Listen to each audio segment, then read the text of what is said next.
اولیاء ڈرتے تھے، انبیاء ڈرتے تھے، جن کے لیے میرے آقا صلی اللہ تعالیٰ علیہ وسلم نے بشارت دے دی تھی جنت کی، اس کے باوجود وہ خوف سے تھراتے تھے۔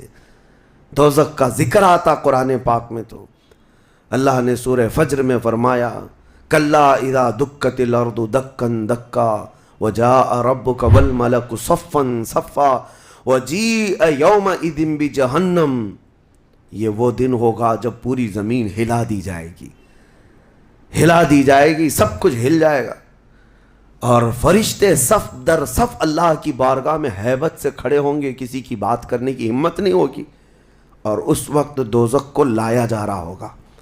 اور دوزخ کو لائے جانے کا جو منظر بتایا گیا ہے، اللہ اکبر، 70,000 فرشتے جب اسے کھینچ رہے ہوں گے، پورے محشر میں ایک ہلچل ہوگی، پورے محشر کے میدان میں ایک عجیب سی ہلچل ہوگی کہ جہنم کو لایا جا رہا ہے، دوزخ کو لایا جا رہا ہے، اور ہر ایک ڈرا ہوا ہوگا، نہ جانے کس کا نام آئے گا، پتہ نہیں کس کو وہاں جھونکا جائے گا۔ اور دوزخ کی زبان بھی ہے، وہ آگ اگل رہی ہوگی اور جہنمیوں کی طرف بہت تیزی سے دیکھ رہی ہوگی، یہاں تک کہ ایک حدیث میں یہ بھی ملتا ہے نبی اقدس صلی اللہ تعالیٰ علیہ وسلم قیامت کے دن اس دوزخ کو دیکھ کر کے رو رہے ہوں گے، میرے آقا صلی اللہ تعالیٰ علیہ وسلم، اے اللہ آخر اس دوزخ کو لایا گیا، کیا اس میں اب میری امت کو جھونکا جائے گا؟ حضور اکرم صلی اللہ تعالیٰ علیہ وسلم اس دن دوزخ کے ان حالات کو دیکھ کر رو رہے اللہ کریم کی بارگاہ میں۔ عزیزان گرامی وقار، اس سے آزادی کے لیے جو اولیاء کرام رویا کرتے تھے وہ معمولی چیز نہیں ہے۔ آج تو ہماری کیفیت یہ ہے دوزخ دوزخ دوزخ، کچھ رہ نہیں گیا، ہلکے انداز میں بولنا، ہلکے انداز میں سن لینا اور چلے جانا۔ کیا ہمارے دلوں پر کچھ اثر ہوتا ہے؟ کیا ہماری آنکھیں بھیگتی ہیں اس نعرے دوزخ سے جس کا صرف اور صرف تذکرہ سن کر کے ہمارے اندر ایمان ہو تو تڑپ جانا چاہیے کہ اے اللہ میں تیری دوزخ کے عذاب کو سہنے کے قابل نہیں، آج موم بتی میں میری انگلی جل جائے تو میں برداشت نہیں کر پاتا، تو پھر اس دوزخ کا کیا حال ہوگا جس کے متعلق حضور صلی اللہ علیہ وسلم فرماتے ہیں دنیا کے جتنے بڑے اونٹ ہوتے ہیں اتنا بڑا تو دوزخ کا ایک بچھو ہوگا، ایک بچھو ہوگا، اونٹوں کے برابر کے بچھو ہوں گے، اور سانپوں کا ڈنک ایسا ہے کہ وہ سانپ کا ڈنک کسی پہاڑ پر بھی یہاں کہ وہ مار دے سانپ دوزخ کا تو پہاڑ کے اندر ٹکڑے ٹکڑے ہو جائیں، پاش پاش ہو جائے، لیکن یہ سب دوزخیوں پر مسلط کیا جائے گا۔ نبی اکرم صلی اللہ تعالیٰ علیہ وسلم سے پوچھا گیا ہلکا عذاب کیا ہے؟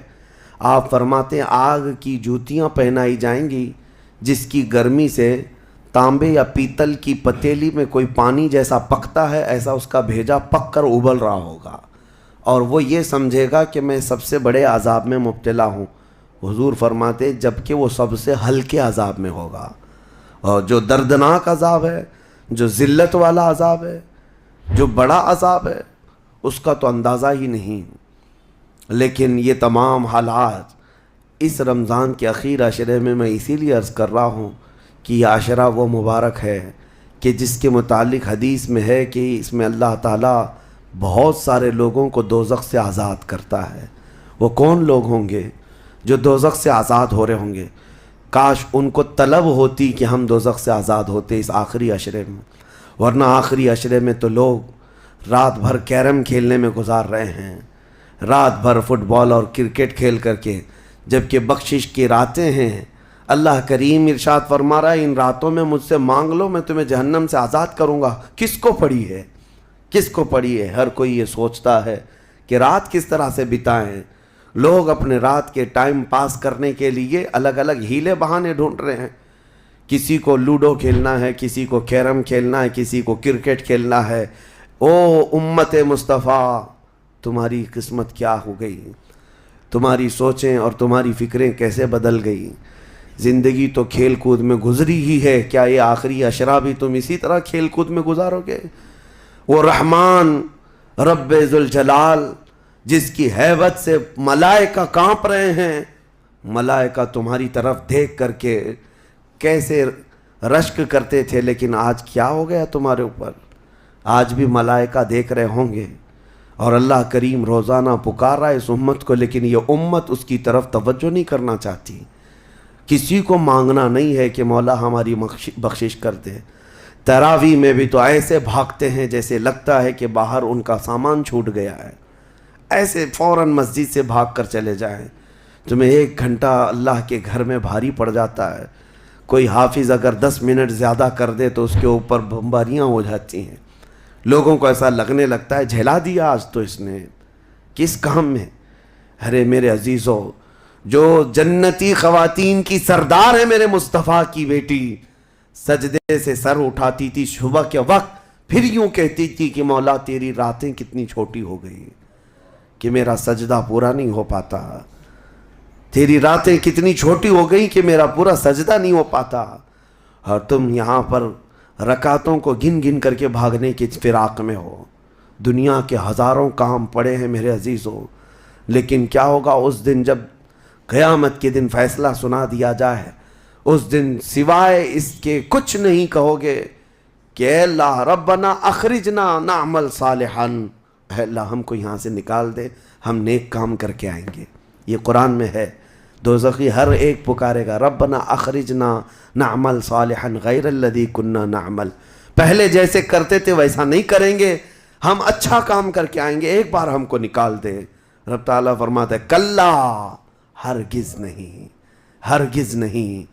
اللہ فرماتا ہے اب اس کے بعد کوئی موقع نہیں، اور جہنم کا دربان خود ان سے پوچھتا ہے الم یاتیکم نذیر، کیا تمہارے پاس کوئی ڈر سنانے والا آیا نہیں تھا؟ وہ کہیں گے قالوا بلا، ہاں آیا تو تھا، آیا تھا، ہم کو دوزخ کے متعلق بتایا تھا۔ فکذبنا وقلنا ما نزل اللہ من شیء، ہم نے تو جھٹلا دیا تھا، ہم نے تو کہہ دیا تھا کہ اللہ کی طرف سے کیا چیز آئی ہے۔ سورہ ملک پڑھو تبارک، اس میں بھی اللہ تعالیٰ نے فرمایا اذا القوا منہا، یعنی جب کبھی اس میں ڈالے جائیں گے تیز چنگھاڑ سنیں گے اور ان کو تانے دیے جائیں گے جہنمیوں کو۔ میرے عزیزو، وہ کون سے اعمال ہیں جو لے کر کے جاتے ہیں؟ وہ ایک لمبی فہرست ہے۔ سب سے پہلی چیز اللہ کے ساتھ شرک کرنا اور کفر کرنا، یہ ہمیشہ ہمیشہ کے دوزخی ہے، شرک اور کفر میں ہمیشہ دوزخ میں رہے گا۔ اس کے علاوہ جو گناہ ہیں اکثر دوزخی جو ہوں گے، سورہ مدثر کی آیت میں پڑھتا ہوں 29ویں پارے میں، بہت سارے جہنم میں جو گئے ہیں تو جہنمیوں سے پوچھا جائے گا یتساءلون عن المجرمین ما سلککم فی سقر، دوزخی دوزخ سے پوچھ رہے ہوں گے ایک دوسرے سے کہ تم کیوں آئے دوزخ میں، تم کیوں آئے؟ کہیں گے قالوا لم نک من المصلین، کہیں گے ہم نماز نہیں پڑھتے تھے، ہم نماز نہیں پڑھتے تھے اس لیے ہم کو دوزخ میں ڈال دیا گیا۔ وَلَمْ نَكُ نُطْعِمُ الْمِسْكِينَ، اور ہم مسکین کو کھانا نہیں کھلاتے تھے، ہم کسی مسکین کو کھانا نہیں کھلاتے تھے، دوزخ میں لائے گئے۔ وَكُنَّا نُكَذِّبُ بِيَوْمِ الدِّينِ، ہم قیامت کے دن کا انکار کر بیٹھے تھے اس لیے دوزخ میں آئے۔ الگ الگ کیٹیگری ہے جہنمیوں کی۔ میرے عزیزوں، بات طویل ہے لیکن میں صرف اتنا احساس دلانا چاہتا ہوں، جب تمہارے پاس اتنا حسین موقع آ گیا، خاص کر دیا گیا کہ یہ عشرہ دوزخ سے آزادی کا عشرہ ہے، تو کیسے دوڑنا چاہیے، کیسے بھاگنا چاہیے طلب میں کہ اے مولا میرا یہ کمزور جسم گناہ آلود ضرور ہے، نفس امارہ کا شکار ضرور ہے، لیکن مولا تیری وحدانیت کا قائل ہے، تیری ربوبیت اور تیری عظمت کے پکار سے ہی میں زندہ رہا۔ آج مولا میری خطاؤں کو درگزر کر دے۔ ایک بار بھی اگر تم اس کے سامنے روئے تو جانتے ہوگا کیا، قیامت کے دن جب دوزخ کی آگ بھڑک کر کے امت مصطفیٰ کی طرف آ رہی ہوگی، میرے آقا فرماتے ہیں امتی دوڑ دوڑ کر کہہ رہے ہوں گے ہم نمازی تھے، کوئی کہہ رہا ہوگا ہم حاجی تھے، کوئی کہہ رہا ہوگا ہم خیرات کرنے والوں میں سے تھے۔ جہنم کی آگ رکتی نہیں ہے، تیز بڑھتی چلی جاتی ہے۔ جبرائیل امین علیہ السلام ایک پیالہ پانی کا لا کر حضور کی بارگاہ میں دیتے ہیں، عرض کرتے ہیں یا رسول اللہ یہ اس آگ پر آپ چھڑک دیجئے۔ نبی پاک صلی اللہ تعالیٰ علیہ وسلم اس پیالے پر جو پانی تھا اس سے آگ کے اوپر چھڑکتے ہیں تو آگ ٹھنڈی ہو جاتی، کافی دور چلی جاتی ہے، امت بچ جاتی ہے۔ حضور پاک صلی اللہ علیہ وسلم ان سے پوچھتے ہیں اے جبرائیل یہ کون سا پانی ہے؟ جبرائیل کہتے ہیں یا رسول اللہ آپ کی امت کے وہ لوگ جو تنہائی میں اپنے رب کو یاد کر کے روتے تھے، ان کے آنسوؤں کا پانی میں نے جمع کر لیا تھا۔ یا اللہ کریم کو بڑا پسند ہے وہ آنکھوں سے نکلا ہوا قطرہ، میں نے آپ کی امت کے ان خشیت ربانی میں رونے والوں کے آنسوؤں کو جمع کیا اور آپ کی بارگاہ میں آج پیش کر دیا۔ اسی لیے فرمایا گیا کہ خوف خدا سے رونے والی آنکھ کو اللہ تعالیٰ دوزخ میں نہیں جلاتا، دوزخ میں نہیں جلاتا۔ ایک آنسو کا قطرہ دوزخ کی آگ کو ٹھنڈا کرنے کے لیے کافی ہے، لیکن جب دل سخت ہو جائے تو کہاں کا آنسو، کون سے آنسو؟ جب دل پتھر کی طرح ہو جائے تو کون سے آنسو؟ ہم کو کس بات کی پڑی ہے؟ ہاں اگر 4 روپیہ گم ہو جائیں تو آنکھیں رونے لگ جاتی ہیں۔ دیکھو ابھی اگر تمہارا موبائل، گھڑی، پرس گم ہو جائے تو رونے لگ جاؤ، گھر میں کسی کے ساتھ کچھ ہو جائے تو رونے لگ جاؤ۔ دنیاوی چیزوں میں تو ہمارا دل لگا ہوا ہے، ہماری آنکھیں بہتی بھی ہیں تو دنیا کے کھونے پر رونا، دنیا کے جانے پر۔ ہماری اولاد بھی دنیا ہے، ہماری بیوی بھی دنیا ہے، ہمارے ماں باپ، یہ ساری دنیا ہے جن کے غم میں تو ہم رو لیتے ہیں۔ لوگوں یہاں تو ہم نے دیکھا ہے جھوٹی دوستی ہے، جھوٹی دوستی ہے، کسی دوست کی دوری پر ہی پتہ نہیں کتنے کتنے دن روتے ہیں، جبکہ وہ دوست نہ تمہاری قبر میں بیٹھنے کو تیار ہے، نہ حشر میں تمہاری شفاعت کے لیے تیار ہے۔ ہم ایسوں کے لیے تو روتے رہ گئے، لیکن جو تمہارے لیے جان سے زیادہ قریب رسول ہے، قیامت کے دن انا لہا پکار رہا ہو، اس رسول کے لیے ہم کب روئے تھے؟ اس رسول کے فراق میں ہم کہاں روئے؟ یہ ہم لوگوں میں سے تھوڑی نہ ہے، وہ الگ لوگ تھے جنہوں نے پکارا تھا تنم فرسودہ جہاں پاراز ہجراں یا رسول اللہ، اے اللہ کے رسول آپ کی جدائی کے غم میں میرا تو جسم پھٹا جا رہا ہے۔ وہ الگ لوگ تھے، وہ الگ لوگ تھے۔ آج ہمارے غم کے آنسوں کسی اور کے لیے ہو جاتے ہیں، اسی لیے بدلو میرے عزیزوں، آخری عشرہ ختم ہونے سے پہلے اپنے آپ کو اللہ کے حوالے کر دو، اور کیوں کہو کہ مولا اب ہم میں سے کسی کو یہ نہیں معلوم کہ یہ عشرہ ختم ہونے کے بعد ہماری زندگی میں دوسرا رمضان رکھا بھی ہے یا نہیں پتا۔ اس رمضان کا چاند ختم ہو جائے، شوال آتے ہی یہ ساعتیں ختم ہو جائیں گی آپ کی، اس کے بعد ایک جمعہ بچ گیا آپ کے پاس، آخری جمعہ، یہ ایک ہفتہ رہ گیا، اور اس کے بعد رمضان ختم ہوگا، اور کوئی گارنٹی نہیں ہے اگلا رمضان تم دیکھو گے۔